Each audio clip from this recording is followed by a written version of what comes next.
Hi, my name is Mayia Warren and I'm so glad you decided to join me watch this video. Today I'm going to be talking about 8 things that I wish my professors knew. Let's get started.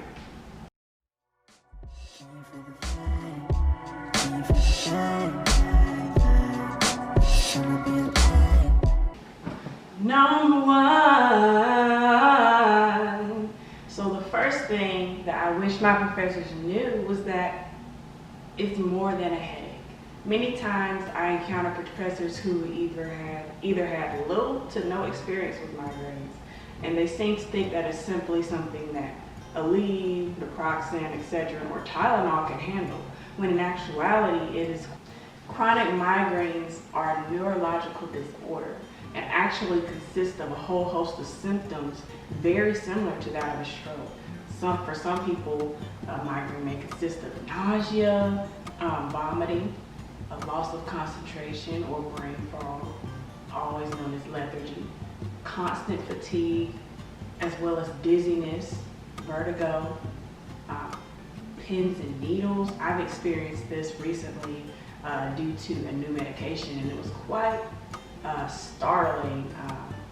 And I've also experienced something called paralysis due to a hemiplegic migraine, which was something that I didn't even know existed until it happened to me, and I ended up in emergency room. This next one kind of piggybacks off of number 2, and that is that no two people with migraines are the same. Some people have chronic migraines, which last more than 15 days out of a month, or acute migraines, but either way, their symptomology and the way that they handle medications and treatment is very much different. I know for me, I don't just experience one type of migraine. I experience different migraines within a given week, sometimes within a given day. I can go from a hemiplegic migraine to a functional migraine where I'm able to conversate, focus, and do my daily activities, but the pain is still there. So I hope that also provides some insight, because it's a very common thing for people to experience, especially in the United States, but it's so under-researched and misunderstood. Number 3 can be very relatable, but I think it's personal to me as well, and that is the fact that absences lead to further stress. And by this I mean that a lot of times I've had situations where I've had to not make it to class just to make sure that I'm not putting myself in a more serious situation where I can't function and I'm outside of the comfort of my home or apartment. And so I find myself having to explain to my professors that this is very serious and I would be in class if this wasn't as serious as it was. So I think with any disability, just because of the nature of American culture and how we view folks with disabilities, many of us find ourselves having to explain and justify the ways that we have to accommodate what we're going through. Now, number 4, I feel like it applies to more than just chronic migraines. This could apply to anything from MS or dyslexia, anything that involves you having disability accommodations through the ADA, and that is the amount of vulnerability and trust that it takes to disclose said disability. I know for me, I have visual impairment due to ocular cutaneous albinism, and over the years prior to when I developed migraines, I had gotten accustomed to disclosing to my professors and teachers, hey, I'm visually impaired, this is what I'm going to need, because I had to learn that. Well, in 2015-ish, when I got fully diagnosed with chronic migraines, I was learning what it meant to deal with this on a regular basis and have to self-advocate. So I found myself in this place yet again of having to learn how to be comfortable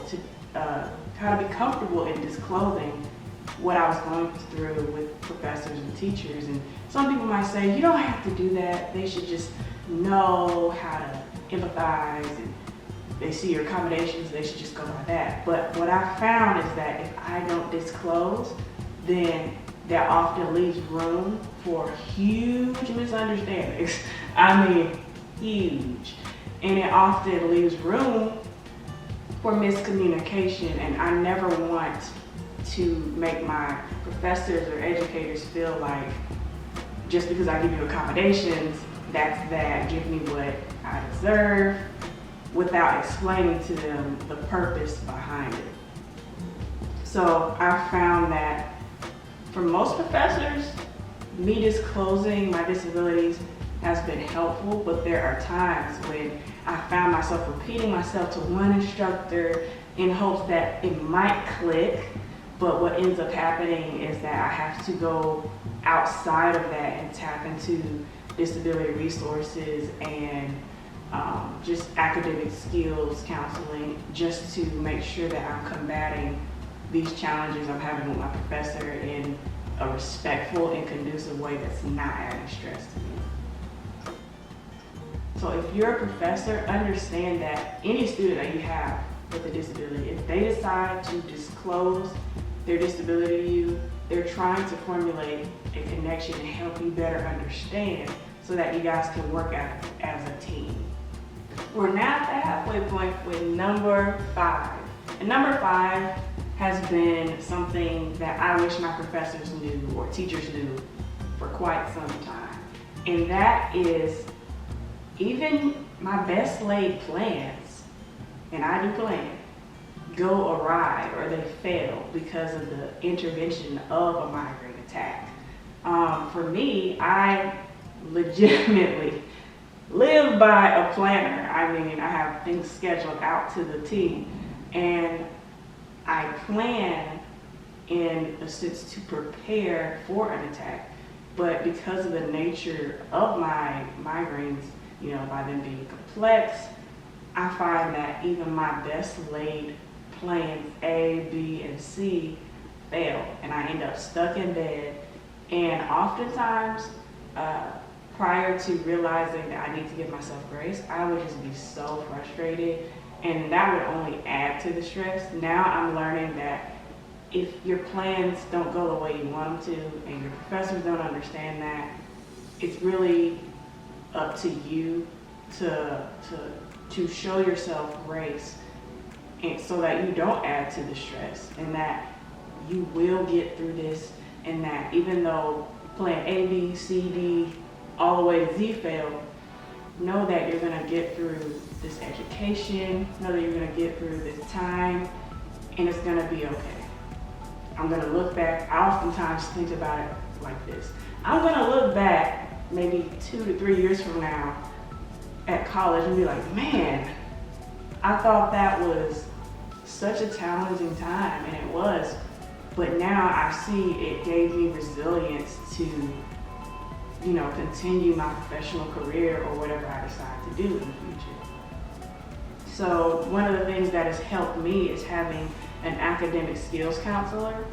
And in this program that I'm part of at my university, we go through plans of how to study, how to break down reading, and it's been so beneficial to me to just have that outlet to talk to someone who will listen to me. And she just so happened to be a professor in the past, so she gets both sides of being a student as well as a professor. And one day we were having a conversation, and I was explaining to her, man, like, I'm planning, I got an agenda, I'm doing the best I can to make sure my professors know that I'm doing the best that I can, and I'm doing all that I can to exercise the resources that I have, as well as providing a safety net for me. And something she said was so profound, and she was saying this: plans are good, but you need to plan with the contingency of having self-care and grace for yourself. And self-care is something that I struggle with, honestly, especially being a type 1 on the Enneagram. Like, I'm always like, I gotta do, let's get this done, let's be productive. But having migraines has really changed my perspective on that, and has helped me grow in that area to learn that self-care is not, you know, buying some shoes for yourself or saying, hey, let's go somewhere, let's, go shopping or whatever. Self-care is simply prioritizing your psychological and physiological needs. And so I'm still learning that. For number 6, what I wish my professors knew was that it takes a lot of effort to do the least. And if you have chronic migraines or any disability, you know what I'm talking about. And it's not that we're living per se through our disability, but we have to live with it and manage it the best we can. So even for me with chronic migraines, my daily activities don't often look like they used to. I have to make modifications, and again, here comes the subject of grace. I have to give myself grace for when I don't have the energy to do something, because oftentimes I find myself pushing myself so far to the point where it makes things worse. And so now I'm learning to take the pedal off the metal a little bit and say, okay, Maya, can this be moved to a later time? Is this really worth me putting myself in jeopardy mentally, physically, spiritually, and emotionally? So I've just come to learn that doing the least, the best that I can, is not being weak. And what I mean by doing the least is those daily activities, or literally fulfilling the bare minimum of academic requirements for an assignment. Because truth be told, some days you can put forth more effort than others. And I think one of the downfalls of the educational system is that we expect equal output from every student, not taking into account each student's learning abilities, the way that they learn, or even the challenges that they go through in the classroom and outside of the classroom. So I have really just come to walk on this journey of appreciating the things that I can do. And sometimes that's the bare minimum, which is the best that I can do. Now, that's not to say don't try your best, but it is to say be gentle with yourself and understand that you will get through this, but the only way that you can get through this is if you take it one day at a time, one step at a time, one assignment at a time, one email at a time. Now, number 7, again, I think this relates to not only migraines, but other instances in life where you're going through a hard time and you really need people to come around you. And that is the fact that people with migraines don't want pity. We just want understanding. What I mean by understanding is this. You don't have to have someone's condition or circumstance to empathize or communicate in a way that lets them know that what they're going through is rough. And so, for me personally, I get it when people hear my story and they're like, you're so strong, this, that, and other, I don't know how you do it. But I don't see it as that, me personally. I really see it as God has given me so many gifts and opportunities. How can I leverage that in the midst of what I'm going through? So I found to be the most helpful situation for me is surrounding myself by a support system. And this is my grandmother, my aunt, my brother, and a few friends at my church that I consider like family. And what that has helped me do is not only share my story and a perspective of suffering through the lens of faith to other people who believe the same things that I do, but it also helps me not view people who do not understand in a negative way, because not everybody will understand. And I think at the end of the day, when you're going through something hard, all you really want is someone to listen, to not solve the problem, but listen to just hear that person's heart. Last one.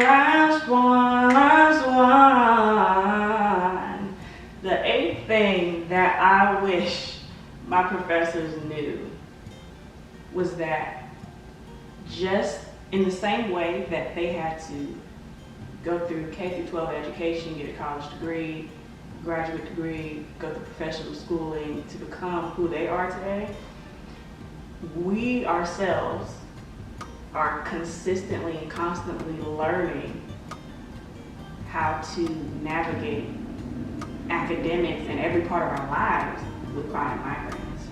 And so for me, I kind of view it as being in a school where my faith is being consistently tested.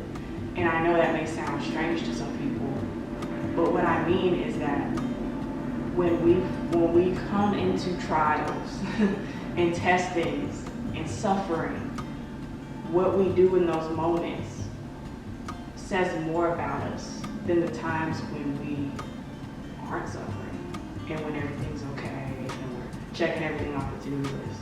And what we do in those same times of suffering and trials breeds either one of two things: resilience, or it breeds bitterness. And what I have, learned to do through my relationship with Christ in the midst of suffering is to pursue each day, each task with the goal of becoming better and not bitter. You see, at the end of the day, no one knows you like God. And if there's one thing that He knows about you and me, is what we can and can't handle. And the storms that we face in this life, some are fair, some are not fair. But one thing is rest assured that through Christ, we are not alone. And so to any educator or professor out there, I just want to say thank you for, pursuing such a profession as teaching. And I really think that it is important what you do. If you want to see more videos on the topic of migraines, go ahead and subscribe, click that like button, and comment down below.